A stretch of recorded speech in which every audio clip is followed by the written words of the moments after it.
Page 188, le chocolat. Alors, on va s'occuper rapidement de cet ingrédient qui est aussi fondamental pour la pâtisserie, c'est le chocolat. Alors, il vous décrit dans la première partie du livre l'origine du chocolat. Ensuite, il vous fait un tableau ici sur les phases de préparation du chocolat. Et finalement, vous avez les produits que vous obtenez à partir du chocolat. Alors, pour ce qui concerne l'origine du chocolat, il vous dit que l'origine du chocolat remonte au temps des Aztèques, donc c'est un peuple, disons, de l'Amérique du Sud, du centre et du sud du Mexique, qui préparait une boisson aux vertus fortifiantes et nourrissantes à base de fèves de cacao grillées et écrasées. Les cacao arrivent en Europe avec les explorateurs espagnols et se répand dans les cours européennes, surtout grâce à Anne d'Autriche qui les propagande à la cour de France. Donc, il naît en Amérique centrale, il arrive en Europe grâce aux explorateurs espagnols, donc après la découverte de l'Amérique, et il faut attendre le 19e siècle, quindi il 1800, quand l'invention de machines à vapeur et la réduction de prix du sucre et du cacao permettront une majeure produzione a dei prix più bassi. Quindi la vera diffusione a prezzi più contenuti bisogna aspettare l'Ottocento, mentre in Europa è arrivato chiaramente con gli esploratori spagnoli nel Cinquecento, dopo aver scoperto l'America. Le cacao vient du cacoyer. Alors, le cacoyer est la plante, est l'arbre qui è originaire des forêts dell'Amérique centrale, quindi dalle queste foreste dell'America centrale è originario il cacoyer. Et il suit des phases de préparation avant de devenir le chocolat que nous connaissons.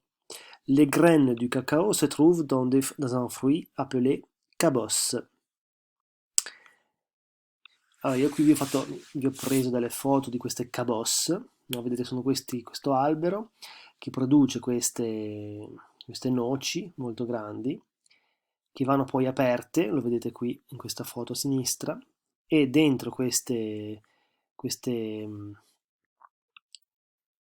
fave di queste che si chiamano cabosse, si trovano i grani di cacao e devono subire un processo simile alla torrefazione del caffè.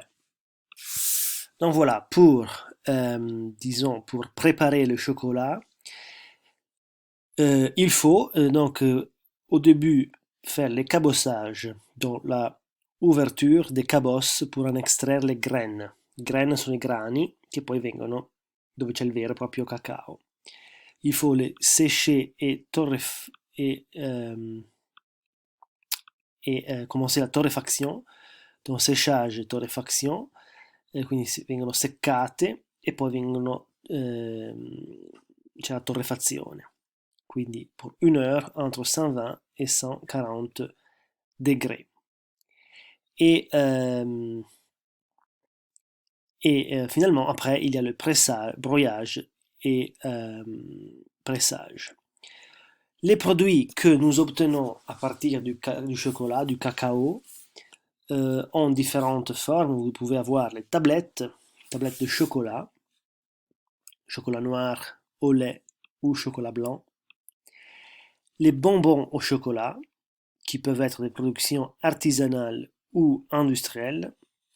Les barres chocolatées ou les pâtes à tartiner. Je vous ai déjà parlé des pâtes à tartiner.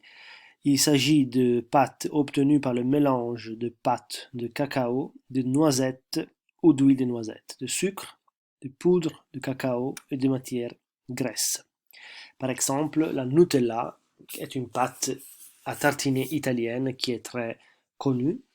E voilà, c'est une pâte à tartiner. Tartiner, vi ricordo, è spalmare su del pane con l'uso di un coltello.